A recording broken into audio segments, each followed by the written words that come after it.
S.C. Sharma ji, our NAAC advisor Dr. AKR, Dr. Srinivas ji, Dr. Priya Narayan, the Director of Indian Institute of Science, Shri Govind Rangarajan ji, and dear participants. We wholeheartedly welcome to this series of webinar on best practices adopted by A++HEIs. In the series, this is 19th such webinar where we have invited the stakeholders of Indian Institute of Science, the most prestigious institution in our country. They will on the theme academic best practices, some case studies. It will be an interesting session, friends. Thus, this series of webinar basically is a brainchild of our director, Shri S.C. Sharma ji. And intention is to provide an opportunity to the stakeholders of higher education institutions to know the best practices adopted by them who specifically have secured A++ NAAC-ANA process. Friends, best practice of the institution should be innovative, radical, and out-of-box thinking. Elaborate it further, I request our director, Professor S.C. Sharma ji, to enlighten us. Namaskar. Good morning to all of you. Respected Professor Govindan Rangarajan ji, Director, Indian Institute of Science, who is an internationally acclaimed mathematician, mathematics professor, and his colleagues who are present here. I'm supremely happy that our colleagues, Dr. Devendra Kaude and Dr. Priya Narayan and others are, of course, Professor Amay Kumar also, have taken an initiative to bring in A++ higher education institutions. More so, Indian Institute of Science, it has such a great hoary tradition in the field of research, teaching, learning process, infrastructure, and so many plus points are there. So, in fact, we are grateful to Indian Institute of Science and Director Professor Rangarajan ji for accepting to bring out the best practices to all the higher education institutions. There are only very few A++ higher education institutions in the country, maybe around 26, if I'm right. And you know, the parameters set in NAAC are really difficult with the quantitative and qualitative. And Indian Institute of Science, it was a great pleasure even to accredit Indian Institute of Science, and the best practices of Indian Institute of Science will definitely, with this webinar, the higher education institutions will be benefited. In fact, to tell you, Professor Dhawan, Professor C.N. Rao, so many people have contributed, many people have contributed towards the development of Indian Institute of Science. And the best practices will not come within a day. It is over a period of a long period, and it has maintained sustained excellence, and it is recognized throughout the world. Why alone in India? Throughout the world. And in fact, NAAC is very proud, and we are privileged, and we are very happy to have accredited Indian Institute of Science, and we wish to have continued interaction with respect to the best practices, and we can even bring out a good monograph also collecting all these best practices so that it will be useful and helpful to the higher education institutions. I think with this, let me close my opening remark, and let us move on to the presentation. Thank you very much, Professor Rangarajan ji, Director. Thank you, sir. Thank you very much. Let me share with you, friends. Our director believes in this smart attitude. What you have understood from his concept, that SMART means specific, measurable, achievable, relevant, and time-bound plans for execution, which he believes, and so all our officers go with it, go with that concept. Now, moving ahead, I request our Deputy Advisor, Dr. Srinivas ji, to introduce the guests for this program to deliver their address. Dr. Srinivas ji, please. Yeah. Thank you, sir. Sir. On behalf of National Assessment and Accreditation Council, I extend once again a warm welcome to all the distinguished guests for the day. We are happy to have our director, S.C. Sharma ji, who initiated this best practice program. Today, I am honored to have the privilege to introduce our guest speakers and panelists. Professor Govinda Rangarajan, Director, Indian Institute of Science, Bangalore, obtained an integrated MSc Honours degree from Birla Institute of Technology and Science, Pilani, and a PhD from the University of Maryland, College Park, USA. He then worked at Lawrence Berkeley Lab, University of California, Berkeley, before returning to India in 1992. He has been a faculty member of the Department of Mathematics at Indian Institute of Science since 1992. He is currently the director of IISc. To add to his credits, Professor Govindan is a J.C. Bose National Fellow. He is also a Fellow of Indian Academy of Science and the National Academy of Science, India. He was awarded the Knight of the Order of Academic Palm for academic excellence from the government of France. He was also a Homi Bhabha Fellow. Professor Rangarajan has also served as the Chair, Department of Mathematics and Convener, Digital Information Service Center from 2002 to 2008. Professor was the Chair, International Relations Cell, now called the Office of International Relations from 2008 to 2014. Most recently, he was the Chair of the Division of Interdisciplinary Research from 2014 to 2020. Now, I would like to introduce the other guest speakers. Navkant Bhatt, Dean Interdisciplinary Sciences. Professor Navkant Bhatt has obtained his PhD from Stanford University in 1996 and then worked at Motorola's Advanced Product Research and Development Center in USA for 3 years. He joined Indian Institute of Science as faculty in 1999, where he is currently professor in the Center for Nanosciences and Engineering. His research interests are in the area of nanoelectronics, electrochemical biosensors, and chemi-resistive gas sensors. He is the fellow of INAE and IEEE and currently Vice President of IEEE Electron Division Society. He is the recipient of many awards including Infosys Prize, NASI Reliance Industries Platinum Jubilee Award, BIRAC Innovator Award, Dr. Abdul Kalam Technology Innovation National Fellowship, etc. He is also the co-founder of Path Shodh Healthcare Private Limited, a startup incubate at Indian Institute of Science, which has introduced first of its kind lab-on-farm device for early diagnosis and management of multi-chronic diseases, including diabetes, anemia, and malnutrition, liver and kidney function tests. I would like to introduce another speaker. Kaushal Verma is the Dean, Physical and Mathematical Sciences Division, IISc. Professor Verma graduated with a BTech in Engineering Physics from IIT Bombay and subsequently obtained a PhD in Mathematics from Indiana University. He joined IISc in 2004 and is currently professor in the Department of Mathematics. He is a recipient of the Swarna Jayanti Fellowship and the SS Bhatnagar Prize. His list of interest includes complex analysis, differential geometry, and history of mathematics.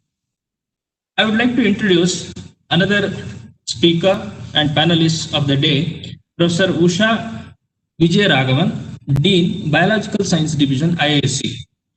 Professor Usha Vijayaraghavan did her undergraduate studies from Delhi University with University Gold Medal and her master's from Postgraduate Institute of Medical Research, Chandigarh, with the top position. She obtained her PhD from the California Institute of Technology, USA in 1989 for her work on yeast genetics.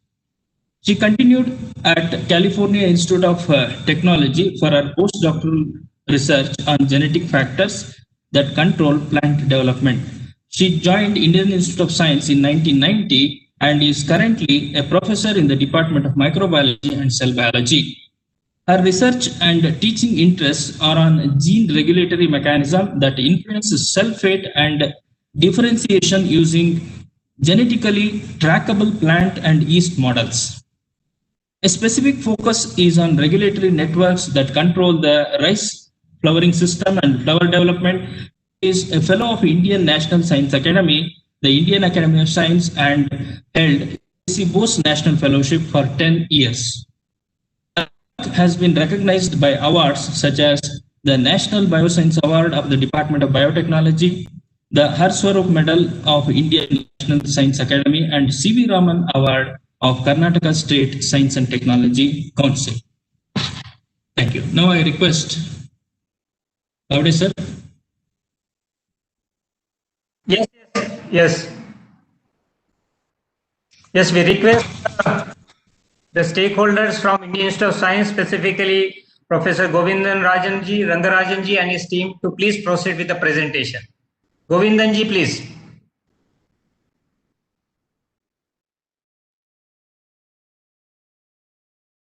Best practices, some case studies. Of course, these case studies are taken from the experiences of at the Indian Institute of Science.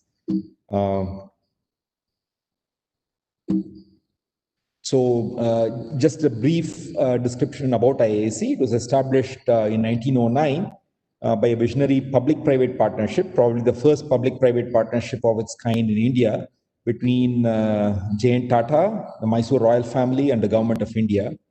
And as all of you know, it's India's premier institute for advanced research and education in all science and engineering disciplines.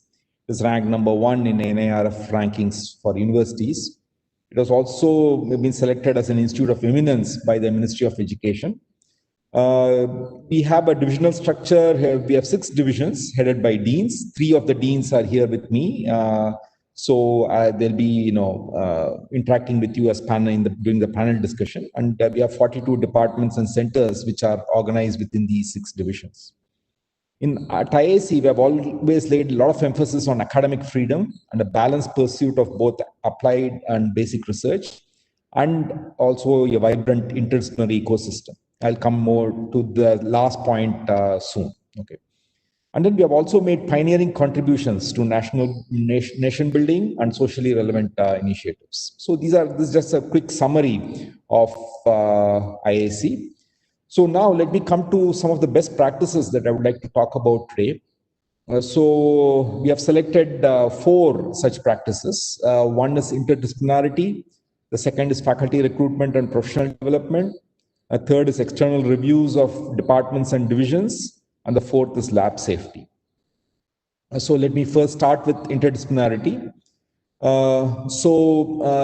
Currently, if you look at any major area, whether it is fundamental science or applied technology, for example, nanotechnology, data science, artificial intelligence, bioengineering, computational biology, whatever you take, these are necessarily interdisciplinary in nature, because the problems these days are very complex. They cannot be solved by faculty and students working in a single discipline. It needs a joint effort of multiple disciplines to solve them. So therefore, it's important that institutions of higher learning embrace the concept of interdisciplinarity as a key to their success. So here, the objective of this best practice was to encourage and facilitate interdisciplinary collaborations between faculty and students coming from different disciplines. And what is the intended outcome? Of course, one is impactful research or technology delivered, but this should be research or the technology which is possible only because of such collaboration. There's no point in 2 people coming together, each doing his or her own work, and then putting that together as 2 distinct parts. That is not really interdisciplinarity.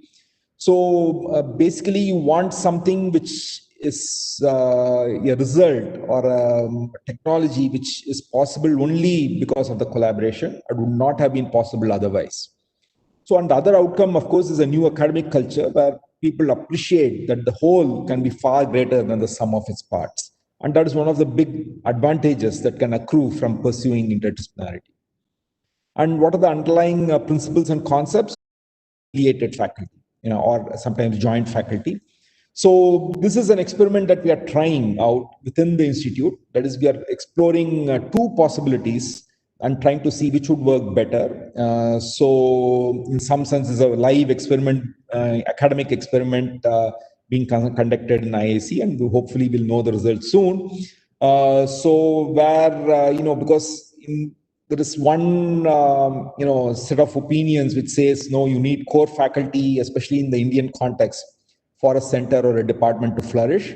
But there is another set of opinions which says that you don't need to have core faculty in all these interdisciplinary centers. Let's have only joint or associate faculty in these centers, so that in case at a later stage these centers are no longer academically viable, then these can be closed down without any further issues. We have also started new interdisciplinary MTech programs with students admitted from different disciplines. And we are also building a new SmartX hub with support, CSR support from the TCS Foundation. Which is more than 200,000 square feet, which will house 5 interdisciplinary departments and centers. Here we are making sure that the offices of different faculty members from different departments are mixed up together. It's not as if 2 floors are for one department and 2 other floors are for another department and so on. So we want to mix people up and also create spaces for interdisciplinary collaboration so that people can interact, while going from office to the lab and so on. They meet other people from other departments and interact with them. So if you look at constraints and limitations, one is, of course, funds. All these activities require a lot of funds. And other very important constraint is to find people with the right expertise and mindset. Most of the people are trained in academic disciplines, narrow academic disciplines. So they may not have the expertise or the mindset, more importantly, the mindset to collaborate with other disciplines. And of course, we also have to create interdisciplinary facilities which permit collaborations. And we also, of course, it's always a problem maintaining and running sophisticated infrastructure for interdisciplinary research, because multiple departments, multiple faculty from different departments are coming together, and that sense of ownership should come about in maintaining and running this infrastructure. The other issue is that different disciplines talk in different languages. And so it's sometimes very difficult to put 2 faculty members or 2 students from different disciplines and get them to understand each other. That would be the first basic step. And many people just give up at that stage. They say, okay, the language that they are using is very different. So, I don't want to take this effort to learn this language and collaborate with this. So, but then one should persist, and then I think then the rewards are plentiful. What has been the outcome? It has been, of course, infrastructure I talked about, buildings, labs, and so on, and research. So I've here in this slide, I've put together some research outcomes and technology outcomes from these interdisciplinary centers, with just a sampling of them. There are many more, as I said, many more interdisciplinary centers. Then, of course, intellectual property, products, education, outreach. So several of these interdisciplinary centers have a strong outreach program where they reach out to others in universities and other colleges. So what about problems encountered and resources required? For example, it's very difficult in a fast-changing interdisciplinary area to plan for facilities and research. It should be quite dynamic. And the magnitude of funding required can be quite large. And, there may be difficulty in raising funds from a single agency.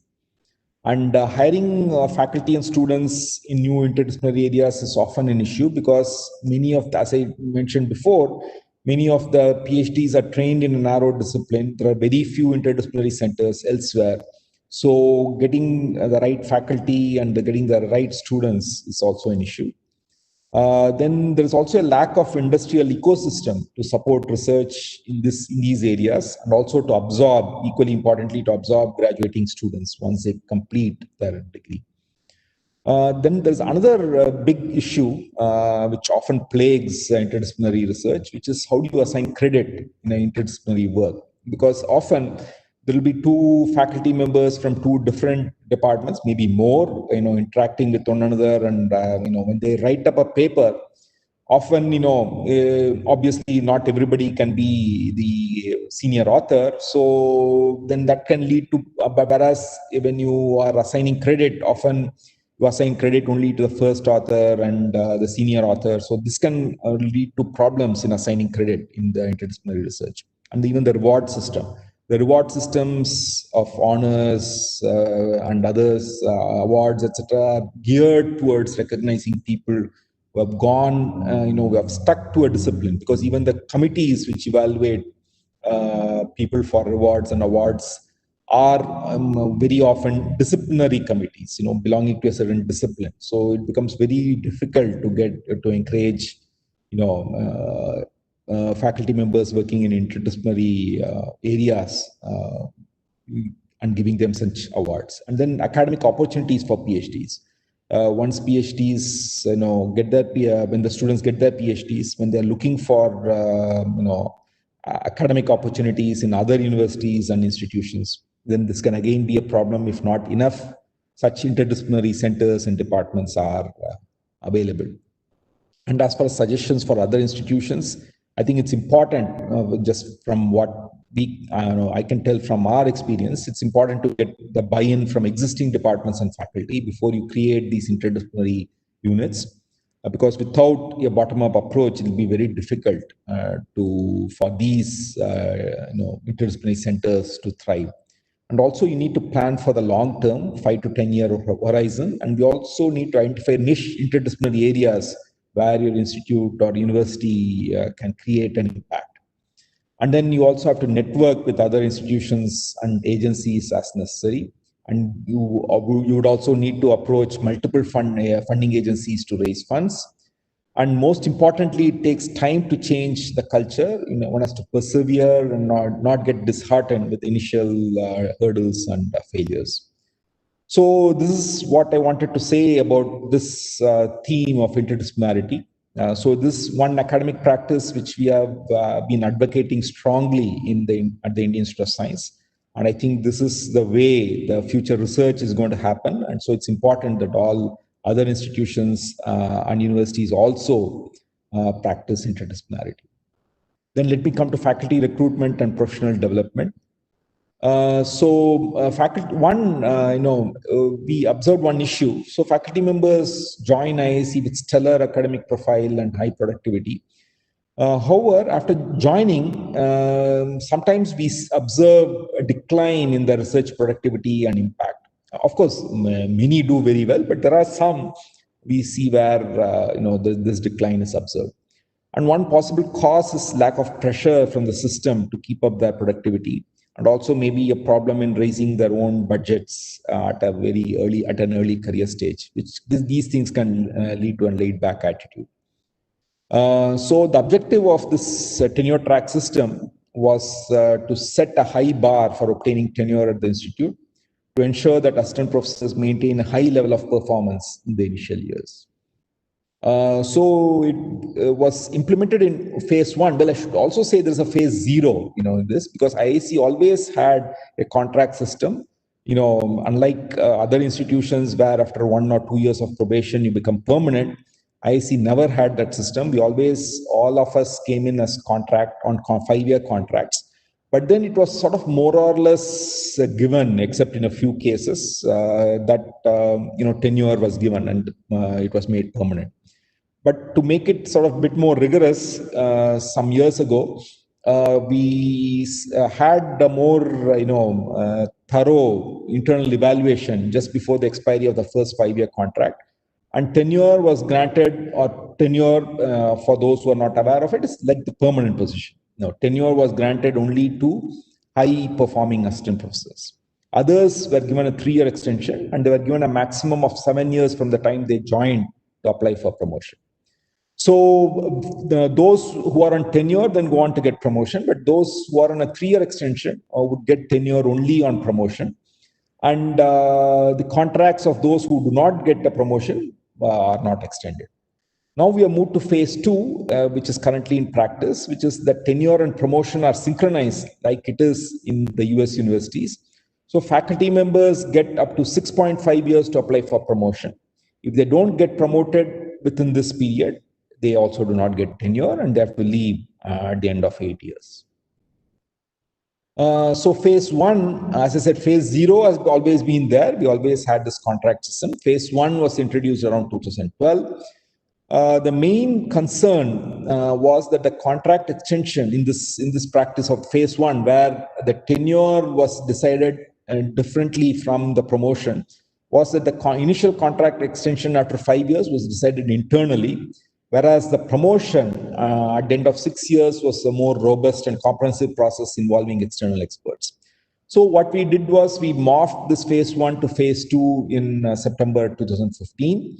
So those who were appointed after September 2015 came under the new system, where the tenure process is now perfectly aligned with the promotion process. To motivate the faculty members, we now have an internal 3-year review where detailed feedback is provided. So in fact, now I've also started this practice of meeting all the faculty members who have this 3-year review. So they meet both the dean of the division and me, and we jointly advise them as to how they can improve if improvement is required. We have also been giving very generous startup grants. Our startup grants, average around 1 crore now, and we have gone up to 4 or 5 crores of startup grants for people who can give a very good justification of that. The reason is that since we have put pressure on them and have asked them to perform in the initial years, we also want to make sure that they have enough funds to be able to execute their research plan without any delays. If they have to go after funding agencies in the initial years, given that they are early track researchers without much of a track record, they may have problems in securing funds. So the startup grants partially alleviates this pressure and gives them a good leg up, a good starting point, and then after that they take over. So the deans of divisions and departmental chairs also work closely with those who get a 3-year extension, that is in the previous case, to step up performance. So very few higher education institutions such as TFR have adopted this tenure track system. IISc was the first major institution that introduced this process. And what has been the outcome? Faculty members in the first phase 1, the faculty members who got only a 3-year extension were able to scale up their performance in almost all the cases. In fact, in a few cases, because of that extra, pressure that they felt that they had to perform, there was a steep rise in the performance level once they were given a 3-year extension, which sort of served as a warning bell, for them. And in the past 5 years, there have been more than 20 cases where only a 3-year extension was given. And in fact, all of them practically have become successful later on. Only one case turned out to be a failure where, tenure was not granted. Of course, if you look at problems and other issues, of course, we needed, to reassure faculty members who received only a 3-year extension. The department and division sort of had to work closely with them and provide mentorship. And the other fear was that due to tenure track policy, many potential faculty candidates may prefer to join other institutions who do not have this policy. But from what we have seen till date, this fear appears to have been unfounded. And as for suggestions for other institutions, you may have noticed that in the new education policy, this has endorsed the tenure track process. And therefore, I think it would be good for all other institutions to implement this tenure track. But then you should also provide mentorship right from the early stages so that they are adequately mentored and know what is expected of them, and also provide them a strong support system, strong financial support and administrative support so that they can thrive within a short period of joining. So this is about the tenure track system. And about faculty recruitment, as you know, there is now an intense competition among the top institutions in India to attract the best talent from all over the world. Other institutions we found were racing ahead of IIC in proactive, aggressive recruitments by traveling to global destinations and making offers to high quality candidates. So our objective was to reach out to this talent pool all over the world and attract them to apply for faculty positions in the institute.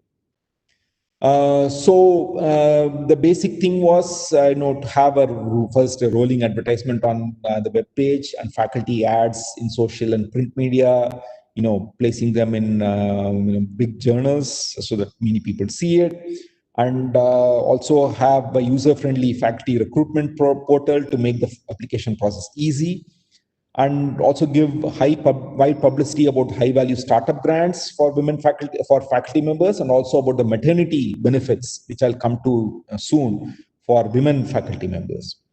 And also current faculty were incentivized to hold briefings to prospective faculty members in important international meetings. So we have also been participating now in young investigators meetings organized by other institutions in India. IIC started its own young researchers meetings. In fact, I was sort of leading this about 10 years ago. I got funding from the government of India, and I had organized two young researchers meet, one in 2010 in Brown and 2012 in Stanford. That it was not IIC specific at that time. It was for the entire country. So many directors of IITs, ISers, Math Science, ISI, we all went there and then had meetings with about 50 faculty members, potential faculty members spread out over 2 days, where they also gave presentations. So that's how this concept of a young researchers meeting started way back in 2010. Then this finally took off even more recently, and now we are regularly organizing these young researchers meetings. So YRMs are unique for the scale at which they are being conducted. IIC leadership had worked hard to reach out to a large number of potential faculty members and as well as mentors of these faculty candidates. So this is very important for this to work, because you need all that to ensure that all the potential faculty candidates take part in these YRMs. So these meetings will yield results only if there is a persistent, aggressive follow-up. It's not sufficient that you just hold it and forget about it. Once they're held, then you should follow up with them. And that can lead to good results. For example, one of my colleagues who attended the first YRM in Brown University, then who helped co-organize the second YRM in Stanford, he compiled, the outcomes of the second YRM, which was held in 2012 in Stanford. And he found that, in fact, 1/3 of those who attended this YRM had returned to India and have become faculty members, both within IIC and other places. So this can lead to good results, and you are able to reach out to very, outstanding faculty candidates. So outcome, following the YRMs, I already talked about one outcome of those initial YRM, but there's been a spurt in number and quality of applications that we have observed within IIC. In some of the divisions, we have seen a 50% rise in the number of applications during 2019-20. So we have had a good outcome from this. And what about problems, resources, issues? As I mentioned already, persistent, aggressive follow-up is required. And then outreach and international visits, of course, entail additional costs and faculty time.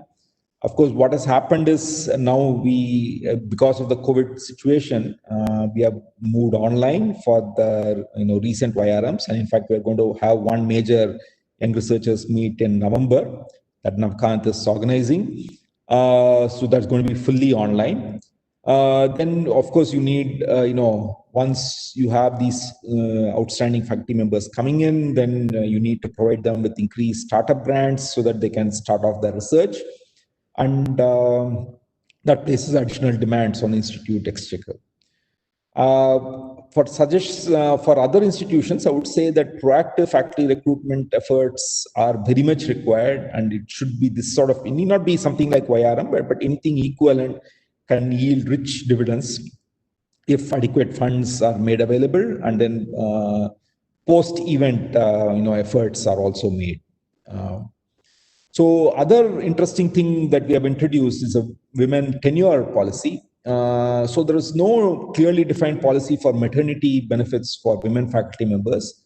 So the decisions were being made on a case-by-case basis. So when tenure track system was introduced, it became much more important to clearly lay out the maternity benefits in view of the strict deadlines involved.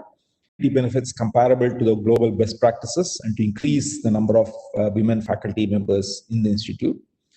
And so what we did was we had wide-ranging consultations to provide the best possible benefits after a comprehensive survey of best practices around the world.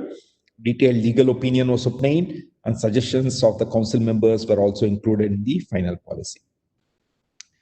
And what is the actual practice, therefore, that we have implemented? We provide a 1-year relaxation for every maternity, subject to a limit of 2 maternities. So a maximum of 2-year relaxation is possible. And this also applies to tenure track assessment and also promotion deadlines. So therefore, everything gets shifted by 2 years. But it's very important to note that if they submit within that extended deadline, they get their promotion from the original due date. This is a very important distinction from what happens in the US. US also has a tenure clock stoppage for women faculty members, but then they don't get the promotion retrospective manner. They get it only from the date in which the decision is taken. So we have been I think proactive in giving the benefit. And then the 3-year extension of contract was relaxed to 5-year extension in the event of maternity. And the facility was also extended to associate professors. And it was also important to make sure that the women faculty members had the freedom to choose whether or not to avail of the relaxations. Because some faculty members we saw that we observed they didn't want this relaxation. They said, no, it's fine. We'll go ahead with the existing deadlines. Regarding problems, resources, precautions, it's important to keep the faculty members informed of these benefits. And it's also important to sensitize the women faculty members that they have complete freedom whether to avail or not avail of these benefits. For other institutions, I would say that this is very important, that a very sound maternity benefit policy is implemented as soon as possible, because we need to, all institutions need to recruit more, women faculty members to achieve a good gender balance. And one way of achieving this is to extend these, benefits which are required for these faculty members. Now, let me come to external, academic reviews of departments and divisions. It's important that every division or department or school, whatever may be the structure, that it undergoes a rigorous periodic review of its performance so that it is able to stay competitive in the global context. You can always have internal reviews, but they can miss out on the international perspective.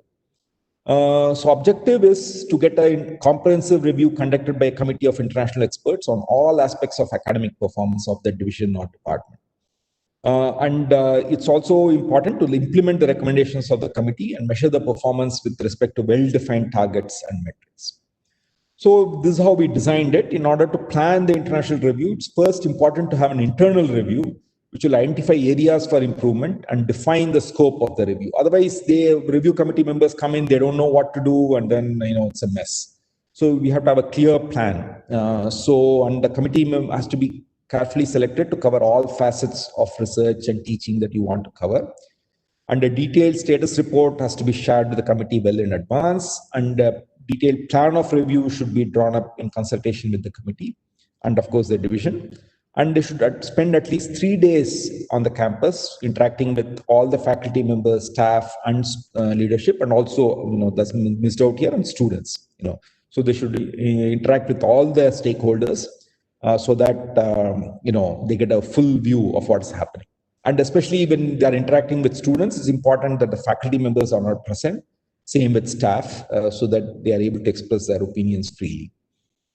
And what is the practice has been that we have been conducting these international reviews using experts of repute.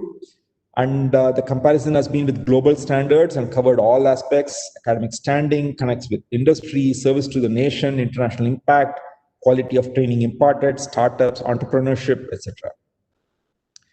And a detailed report was sought and obtained from the committee, and several internal committees were formed with clearly defined execution plans to implement these recommendations. And action taken report is presented to the director after 6 months and 1 year, and is also shared with the committee. And the performance metrics are also tracked continuously. What about the problems and other resources required, etc.? In the Indian context is very important, because many of these experts will come up from abroad. They may not be exposed to the Indian context. So it's important to sensitize them to the Indian context and to the institute context. And of course, this requires substantial financial resources, and planning and execution has to be done properly. Otherwise, the result will not be along the expected lines. And post-review, there can be resistance from the departments in implementing the recommendations, because the departments may say, who are these guys to tell us, what we need to do? So we have our own system of going ahead. So I think as far as other institutions are concerned, it's important that they have an international review periodically. For smaller institutions, it could just be an institutional review, and this has been implemented across many institutions now. But I think all universities and institutions should have this review. Now, let me come to a fourth one, which is some sense quite different from the other three. The other three were very much related to academics and so on. This would appear at a first glance to be much more mundane thing, lab safety. But this is very important. So in India, unfortunately, we have a reputation of not valuing safety. It affects our ability to attract talent, especially from abroad, because good faculty, potential faculty members have been exposed to the best lab practices abroad, safe practices. When they come and see these unsafe practices, they don't want to come. And at the institute, we did not have any dedicated manpower looking at safety. There was no auditor to verify compliance. Awareness towards safety was very low. This despite the academic brilliance of both the faculty and the students involved. So the objective was to identify safety champions. This has to be done both top-down in terms of safety officers and bottom-up, define safety practices, define responsibilities and consequences of violating safe practices, also improve compliance with regulatory norms. And so the way we went about it was to establish an Office of Lab Safety and Environmental Health, and to appoint professional safety officers qualified in safety practices, and also appoint departmental level safety champions, form a safety committee, publish a safety manual, and also notify a safety policy. And how it has been practiced is that OLSE is a unique office for an educational institution, both in size and scope within India. So to ensure compliance, safety policy has given teeth to OLSE, so that they can come down heavily on non-compliant entities. And the system of incident report catches the near misses, preventing larger accidents later on. Because it's important that even if there was an accident which was narrowly prevented, it's important to learn from that. You should not ignore those, just saying that, oh, anyway, nothing happened, luckily, and leave it. So you have to learn from that and then go forward. One issue is, of course, getting skilled manpower at government salary scales and resistance to change. Outcome is now we also is fully functional at IISc with 3 safety officers. We have instituted a system of yellow and red notices for enhanced compliance. And also has also been crucial in our COVID-19 response. As you can imagine, we need to follow very enhanced, safety measures during this time. So we have, you can see on the slide, these 3 different sort of notices. A red notice implies temporary closure of the department, which is quite effective. Somebody is not compliant. So one is, there are several problems encountered. One is, there's too much to do, and the OLSE office gets overwhelmed with this. You also need buy-in from the community. So safety first can be at odds with research first, because people just want to do the research and get ahead. Why bother about safety, which after all involves more expenses, more procedures, and so on. So this cultures of safety has to be ingrained into the community, and that's going to take time. And you also need expenses, the running expenses of 40 lakhs per year. And then for infrastructure improvement, you need much more. So all this have to be done. This probably, since I'm running out of time, I will just skip this. But one case was about the fire safety, which is also very important. In IAC, just like in other institutions, we have very old buildings. They were not designed with safety in mind. No emergency response plans, no fire safety infrastructure, etc. So we had to do a lot of things. I'll skip over this quickly. So we have now sort of systematized all these practices, ensured that all fire extinguishers, fire hydrants, all these things are working. And we found many hydrant loops were not working because they were never tested. And we have now have an institute-wide emergency number, and we're also now going to appoint a fire marshal. So here, due to lack of technical knowledge, there are many issues, because departments rarely question the AMC vendors of fire extinguishers and other safety equipment. There's no dedicated funds to maintain building level infrastructure. As you know, in India, it's easier to get buy an equipment rather than to maintain it. That is for research equipment, and you can imagine, for fire infrastructure, getting funds becomes even more difficult. So these are some of the issues, and you need a lot of funds also. So let me stop here, and thank you all for listening. My colleagues, 3 of my distinguished colleagues are here with me, and we can answer any questions that you may have. Thank you. Let me stop sharing. Thanks, Govind. It was a fantastic, it was something very much different what you have narrated. Till now, what we have done about this is 1918 webinar.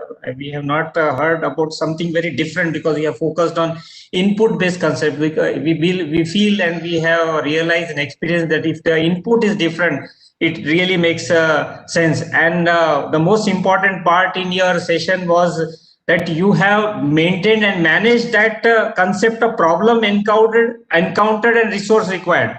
And for suggestions also you have mentioned. This very rarely the institution does. It's really unique, sir. And in addition, the 4 case studies, these 3 are fantastic. That is interdisciplinarity, faculty recruitment. In addition, what you are focusing on, that practice and outcome, that is also very important. Means what you are practicing and what is an outcome. In our NEP draft document at present, maximum of the things are really based on that. Now moving ahead towards the participants' queries. Before that, I would like to request our director to comment something, or Amit Kumarji, please, if anything. Okay, we'll proceed for. Yes, Amit Kumar. Yeah, we can go with the question answer session. Yes. Okay. Wonderful presentation, as you mentioned. Yes. Wonderful presentation and wonderful work ISC Bangalore is doing. Now we can go ahead with the question answer session. Yeah, Samuel. See. I would request the participants to just raise their hands, which is available in their interface, so that using that we will be able to unmute you so you can ask the questions ahead. As of now, I am able to see one person raise their hands, so I'll unmute that person. Haranath Chilam Kurti. Okay, I'll go to the next. Shibano Rahman. Yeah, can you hear me, sir? Yes. Very good afternoon to all of you, and thank you for the wonderful presentation. I have a query. I work in a minority college, and can we also have to go through the same system that sir has talked about, that is the recruitment system, that is track and tenure system? Is it compulsory for us also, or we can follow the same system? or it is recommended for us? Yeah, I don't think it is compulsory right now. I mean, it has been recommended in the new education policy.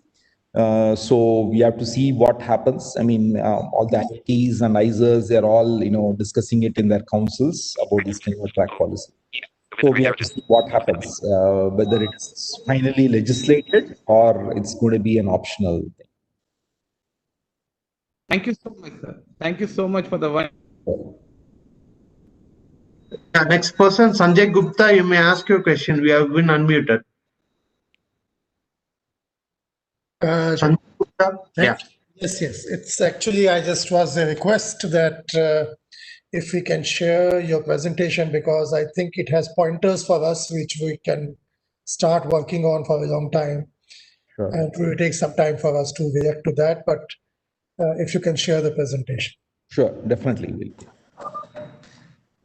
Sanjay ji, one addition I would like to share with you is that this video is live and it is available on our website also, the NAAC website, on NAAC YouTube channel. So you can take the things from there also. It's easy. So it's there, but as a pointer, the presentation has good points for us. Sure, you can write to us. We'll be happy to share. We go ahead to the next person. Nagraj Neerchal. Can you hear me? Yes, sir. Go ahead, sir. Okay, thank you very much. It's a really wonderful presentation. I'm the Vice Chancellor for one of the very new universities called Chinmaya Vishwavidyapeth. We are located just outside of Kochi. And I'm actually coming here after 37 years in US. And coming here, looking at a system that I was not familiar with, and all of a sudden I'm looking at the national education policy that looks quite familiar, I would say. So what you presented to me today is exactly the system that I grew up in. I became a faculty in 1986 and went through the same system, and had a 36 years of career as a statistician in the statistics faculty. So I was, one thing is not clear to me is that most universities, in ours is a deemed to be university. We are actually still dealing with the UGC regulations. And the UGC regulations make really no indication at all of any of the tenure track system that you're mentioning and so on. So what is the flexibility that deemed to be universities, private universities have? Do we have, for example, what will it take for us to implement the tenure track system on our own? And of course, we have to deal with the competition at our level, right? If one of the new universities becomes very tough, faculty who don't want to play that game may not come here. So I was wondering how does one go about doing it as a newbie to the Indian system? Yeah, I think, that's what, for these UGC regulations to change, first there has to be an enabling act implementing the new education policy, so we'll have to see whether that also includes the tenure track, policy there. So for that to change, you'll have to wait for, the NEP to be implemented. It has been adopted, but some, enabling acts probably have to be come out of that, laying down that these are the guidelines. So for new institutions, maybe I can request how they can approach this. I can request my colleagues to answer that. One of them, yeah.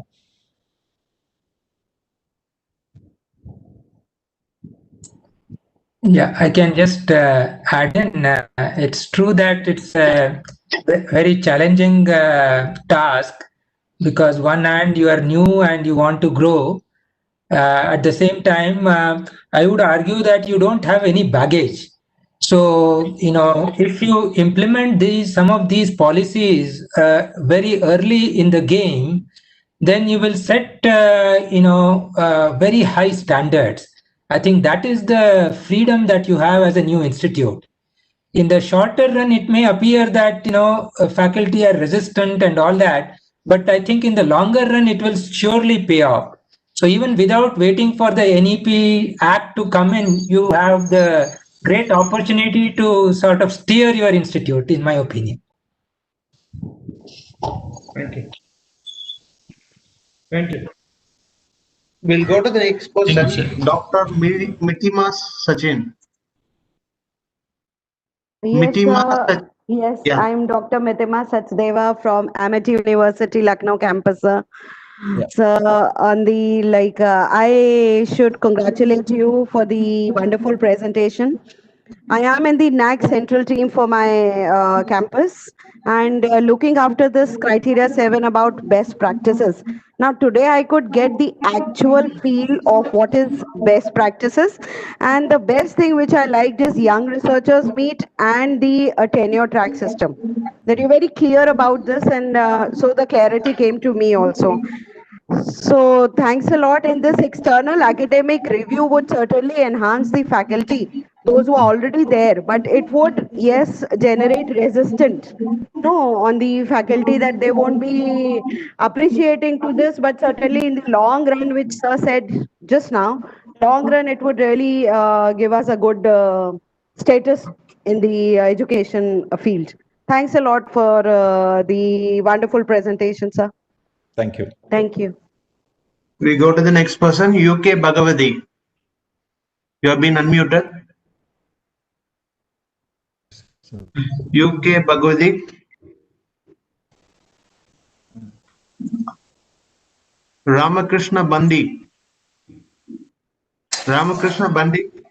Yeah, good morning, sir. Myself, Ramakrishna Pandey from IIIT Nayara Airport. So my question is like, with the limited funding that we get from the government or from the external agencies, would it be fair to consider these tenure track positions in a new institutions? Yeah, you have to, I mean, as I said, that is a policy decision which the government has to take. So, beyond, each institution, it's not necessary. I mean, if you're not a research intensive institution, the amount of funding required will not be so much.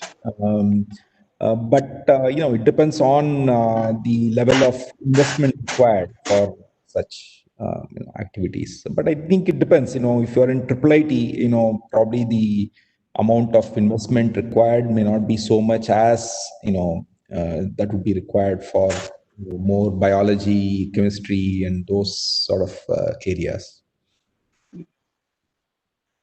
If I may add to Yeah, please go ahead, Usha.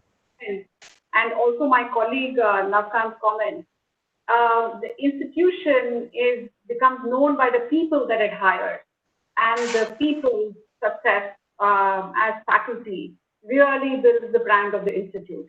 So whether you're a IIIT or a new college, which is now becoming an independent university like Chinmaya, so careful recruitment of the right people and encouraging them and building the system, whether you put it as a compulsory tenure track or some other variation thereof, it will be very important to do performance-based promotion. So the tenure track is one end of the spectrum. You can figure out what works best for you, and building that culture early on, just like my colleague Navkant said, is crucial for getting the right setup, and everybody then knows what to expect, how much support they're going to get, and it will build your institute reputation. It can't be a losing game. It will be a winning game if you start implementing some aspects of it right from the beginning. Yeah, I think that's an important point Usha is making, that you need not go all the way to the tenure track system. There are gradations in that. As long as it is performance based, I think it will work. Yeah. Thank you. Thank you, sir. So can I just add to this? Yeah, Kaushal, Yeah. So what I would like to say is that, every institution or system has its own challenges. But I think what is essentially important is the willingness of the people to come together to address these challenges and evolve a system that will work for you. Yeah. And I think even the new places, I think they are very well poised to bring in all these changes right in the beginning. So all we need is a very proactive approach, a willingness of people to come together, talk to one another, listen to one another, and then evolve a common strategy. All this is eminently doable. All this is eminently doable. And if I may, just to use some physics lingo here, if you're actually aiming to move to a higher orbit, there is going to be gravitational resistance, but you need the drive to overcome that. And it can come from the system. All you need is willingness to sit together, talk, discuss things out. It's eminently doable. And this is the need of the hour, actually. And that's my personal opinion. I mean, we need people to engage. We need people to empathize. We need people to actually listen and, sort of deliver. Be there. Please take responsibility, accountability of your own systems. Yeah, thank you. Thank you, Kosha. Go to the next person, P.S. Venkatramu. Good afternoon, sir. Thank you very much, Professor, for your lucid presentation. I have a question on your fourth best practices. All the first three best practices is directly related to academics, and we can understand its importance, and IISc is known for implementing. I would like to know from the professor what prompted IISc to select the lab safety should be considered as one of the best practices. Yeah, I think, one is a request. Navkant has been one of sort of the, has been at the forefront of implementing best lab safety at the Nanoscience Center. I'll ask him to elaborate on this, and others also, Musha can talk about the biology and so on. When several faculty come from the US and other places, they find that safety is very much compromised in the labs here. So it becomes very important, to realize that these safety practices are very important. And then when we look at things which can happen, accidents which happen when these best practices are not followed, that gives us even more incentive. But now I'll ask, Navkant and Usha to add to this. Yeah.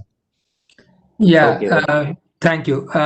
I think, at the outset, it appears that the fourth best practice is not directly related to the first three, but I would argue that it is directly related in the following way. Let's take, for example, the interdisciplinarity aspect that director mentioned. One of the things that we did there is to create the so-called National Nanofabrication Facility. The whole idea here was to create one of its kind, the best of class, comparable to best in the world facility, which will be a shared facility, right? It is not one particular faculty's lab, but many faculty from within the institute and outside the institute, research scholars from anywhere in the country can come and use such a facility. So when you are thinking about such a facility, now if you think about it, if a researcher or a student goes into such a shared facility and, for instance, doing some experiment and doesn't take care of disposal, then the next user may come in there and it may actually spoil his or her experiment completely because the due diligence is not taken care, right? So what I'm arguing here is that it has direct impact on your research outcome and research efficiency also.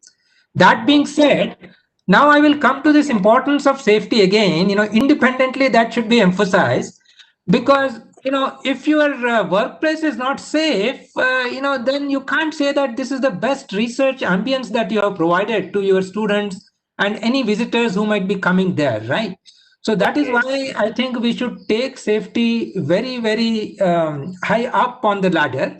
And that is what we did in directly related to interdisciplinarity. We said, we also want to bring in the safety as the highest standard, the best in class, and we came up with all these penalty points. There is somebody, safety champion, monitoring your acts.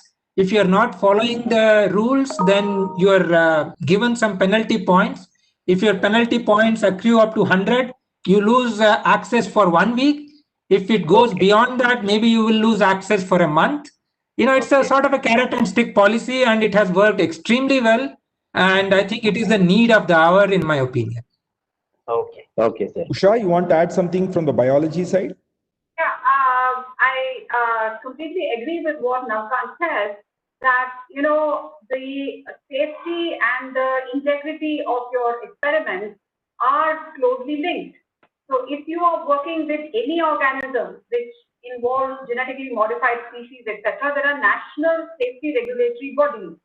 There's an institutional biosafety committee. There is another committee which is for recombinant and genetically modified organisms. So all biology labs, and for animal ethics, there are protocols. So unless you follow these national guidelines, the credibility of your research publication itself will be in question. And clearly, the way the institutions need to build their ranking is by doing reproducible and credible research.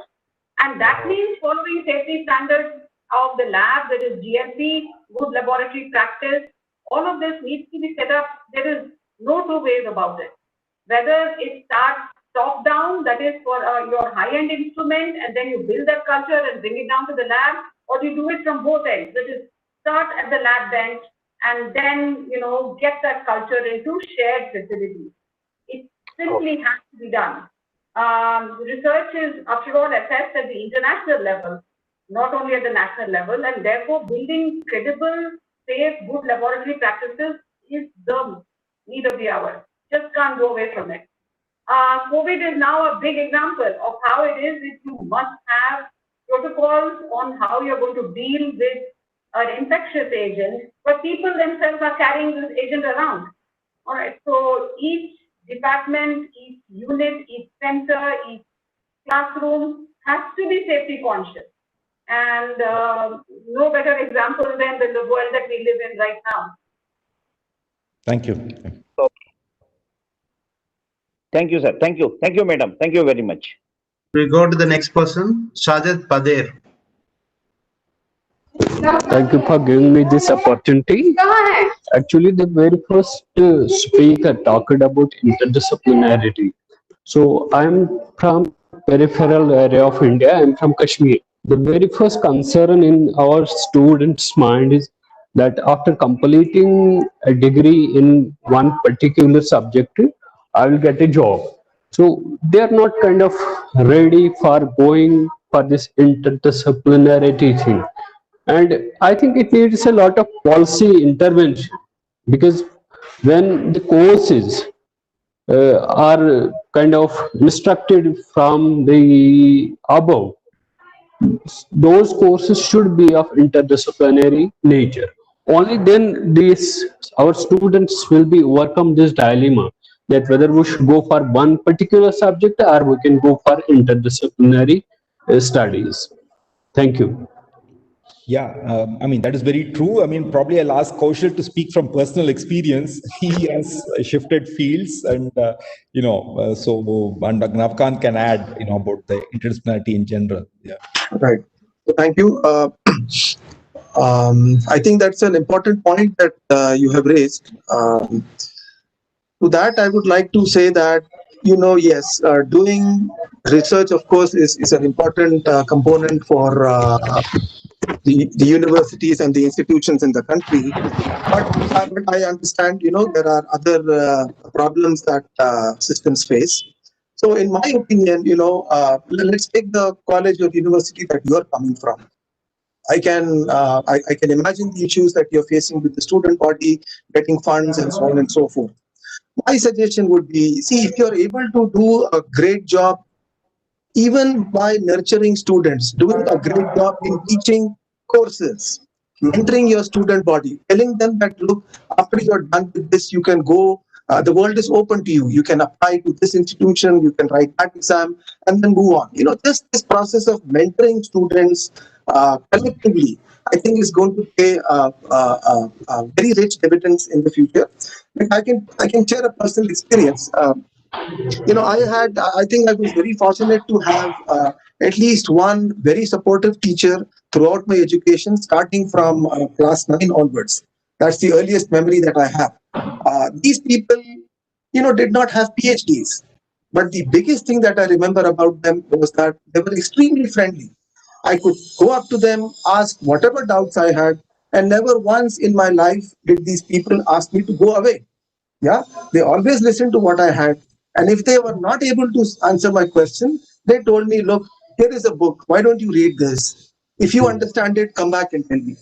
Yeah, all these have left an incredible impression in my mind. I think these are the people who have played the biggest role in my upbringing. That's a personal story that I want to share. So if doing research in the contemporary sense of the word is proving to be difficult, I think there are many more grassroots level initiatives that you can focus on, and just by doing a great job there, you will be contributing to nation building at its finest. Please believe me.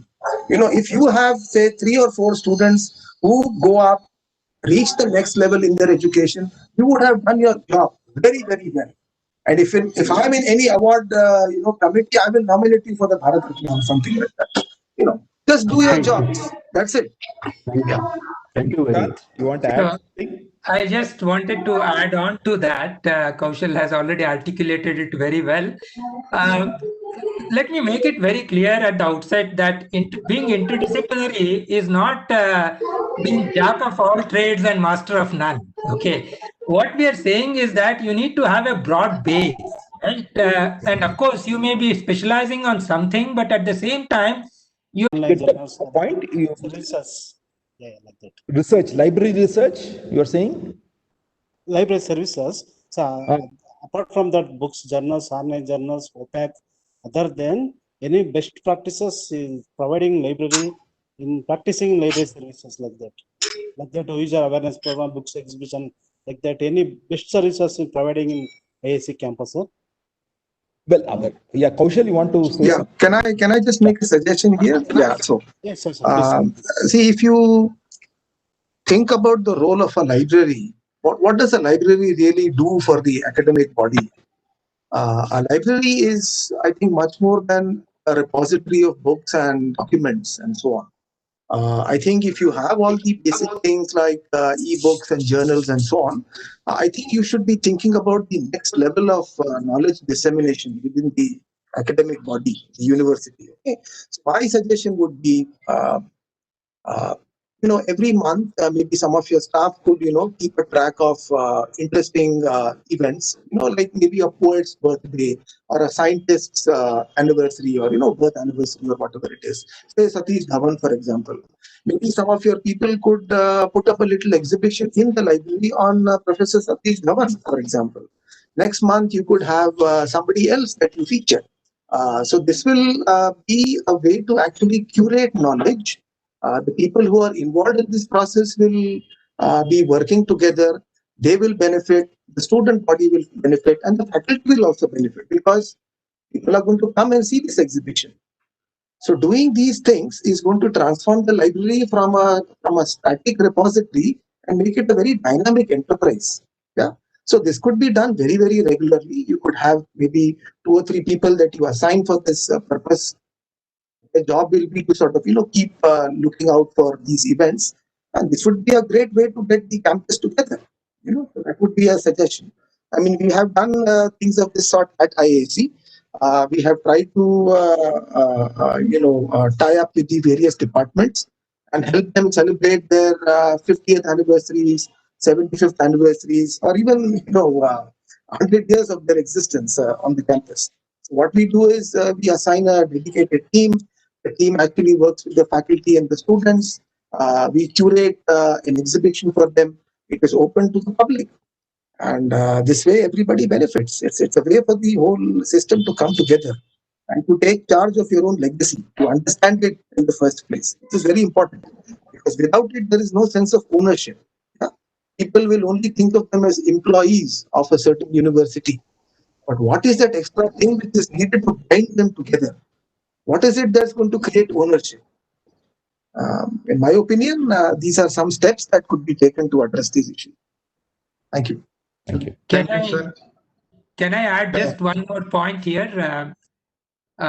So beyond books and journals, I think going forward, libraries can also offer other services. As an example, if you're in University of Higher Learning, one of the things that students do is and one of the biggest to plagiarism. For instance, our library provides a software called Turnitin, software which is available for all faculty and students. And also now it has started providing a software tool called Grammarly, right, which also helps you in sort of creating your documents. So I think we should go beyond just providing a subscription to books and journals. These other tools are becoming extremely important in the modern times.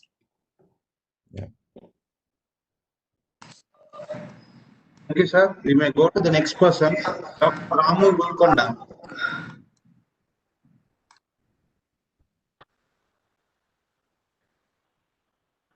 Dr. Ramu Golconda, do you have any question? You may ask your questions. Okay. Ronald. Sir, good afternoon. Hello, sir. Good afternoon. Yes. This is from Mysore. It's one of the autonomous colleges. It's a tier 2 city, sir. And we all heard that with the panelists and explaining the different aspects of the best practices. It has come from the topest institute in India and also well-renowned across the world. My just an observation is, when an autonomous colleges like us, when they cater to the students community, we just come out from the 12 standard and they have the biggest research aptitude, and they will look like to have kind of a leadership which Indian Institute of Science is providing. So if there is a kind of a mentoring kind of a role where the students can take up real issues in the research aspects in the earlier stage itself, they will be more encouraged to go towards that. Because for us, the experience is that, few of the students who have the biggest research aptitude, but when they come to the final year of their study, they will lose out. Is there any kind of practice, or is there any kind of a suggestion to autonomous colleges wherein we can implement that? Yeah, so one immediate thing which you can do is, in case your students are not aware of it, are these summer research internships that are offered by the academies, by JNC, ASR, and many others. And even in IAC, some departments have summer internships through a selection process. So these students should apply for these summer research internships, and they can also apply for summer research internships abroad. There are many schemes which allow for students to compete for such internships. So I think that would be probably the best way for these students to keep their research aptitude, their research interest alive, and then get more and more involved in research. So I think, and other than that, you can also invite lecturers from other, from research institutions to come and give lectures to these students. For example, IAC runs a proficiency course where we also lecture to students in their native language about science. So these sort of things will also keep up their interests, in research. I think these are some of the suggestions. I know that others can add to these. Thank you very much, sir. Thank you. Samuel, 2 last questions we can take. Yes, sir. Vidya.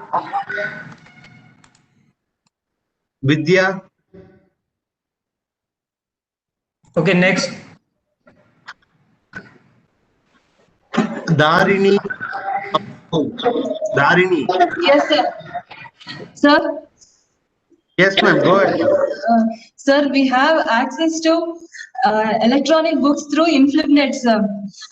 Can we claim that they are purchased as that means we have been membership for InflipNet, UGC InflipNet, Infonet, InflipNet, we have membership. So we have access to e-books, e-databases, and e-journals, sir. Separately, the library, I'm working as a librarian of Vishaka Government Degree College, sir. It's a government institute, sir. Separate collection has not, amount has not been spent for procurement of e-books, sir. Can we make use? We are making use of the e-books given by InflibNet, sir. So can we claim that we are collection of e-books in our library database, sir? Or we should procure separately from publishers, and that is only considered as purchased by our institute. Well, that is probably a question. This is not a. That's the question. There's more a question. Maybe this is a question that you have to put it to NAAC. Yeah. Yes. I would say that this would not be the right question to IAC rather. I request the participant to please restrict your question towards IAC alone. Thank you. Last question will allow Vidya. Vidya. Yes, sir, I'm here. A very good afternoon to Yeah. you. Am I audible, sir? Yes. Very good afternoon to the panelists here. I'm calling from Sadhana College, Bangalore, and we are affiliated to Bangalore University. We are going in for NAAC for the first time in the coming year. So I just wanted to check what could be the best practice we could give up for an upcoming institution. Yeah, so I think, for upcoming institutions, you have to, NAAC has different probably parameters. You have to study the NAAC document, and the best practices that I outlined, many of them may not be so applicable in your case, because this was more focused on, research, academic recruitment. But in general, but as Kaushal was emphasizing, I think if you do whatever you do well, I think it will get credit, So I think, for example, teaching outcomes, etc., play a big role in all these accreditations. So I think even if you focus on that, no point in diluting yourself doing multiple things. Just focus on what you do well, and then I think you will come out with flying colors. Okay. Thank you, sir. Thank you. Over to you, sir. Okay, so many. Feedback form. Feedback. So. Oh, Usha, I think you are unmuted. You have to mute. Okay. Okay, thanks, Govindanji. You are, it seems you are a very good administrator. It shows it is very well to assume it, because the way you are managing your academicians and the way you are providing them the opportunity is really praiseworthy. One question is there from our side, and it's a generalized one. But because yours is a prestigious institution, so it matters. And the question is, what are the efforts our HEIs, that is higher education institutions, should take to rank high in Times Higher Education ranking? Yeah, so that is a question which gets asked multiple times, by right down from the minister. The honorable minister asks these questions. I think, basically where typically Indian institutions lag behind in rankings, one is something which we cannot probably do so much about. That is, they have a big component of reputation survey, where they survey, different people about how they rank different universities across the world. Since, universities in the US and Europe are better known typically to the global audience, so they typically get higher, marks there. So, but, the way to tackle that is to attend more conferences, go out and present your research work, and then have a very vigorous visitors program where people come from different parts of the world, get to know what your faculty and students are doing, so that they get familiarized with the work that you are doing. Then as far as other aspects are concerned, one important aspect is research, and that is typically measured using citations. So this is something which will be a disadvantage for research with institutions which are not research intensive. So therefore, if you are if you want to get into this rankings business, so it is important that there is a research focus in your higher education institution, so that faculty are incentivized to do research. It should not just be teaching. Without the research component coming in, it's going to be a problem. For example, in THE, it's 30% of the marks is for the research aspect, especially the citations. And then teaching is another thing that is more measured. Other than the survey, it's also measured indirectly in terms of faculty to student ratio, and the number of PhDs and so on. So I think it's important that you have a large number of faculty, adequate number of faculty to cater to your students, so that you do well in these metrics also. And international students and faculty, most Indian universities don't do that well. But the weightage given for that is not so high. So probably, but that's something which probably we cannot do much about, given the constraints that we have. Okay, nicely narrating. It's very nice, sir. It was a good answer. I think so. The people have been benefited. I can see so many hands still are coming because they are curious to ask the questions to you. But we have kept a time up to 12:30. We are already out of time because it's your institution matters also. I request all the participants, whosoever would like to ask some question, they can ask through email to you, right? Yeah. So many appreciation for Govindanji, Bhattji, Varmaji, and Usha Madam for answering the questions and guiding the stakeholders of higher education. So moving ahead towards the formal vote of thanks, I request Dr. Priya Narayan to please proceed with the same. Dr. Priya, please. Dr. Priya. Yeah.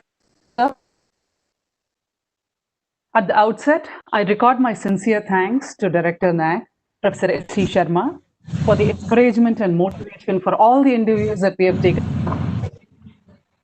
specific to the best practices seminar series. I take this opportunity also to express my gratitude to Professor Govindan Ringarajan, the Director of IAC.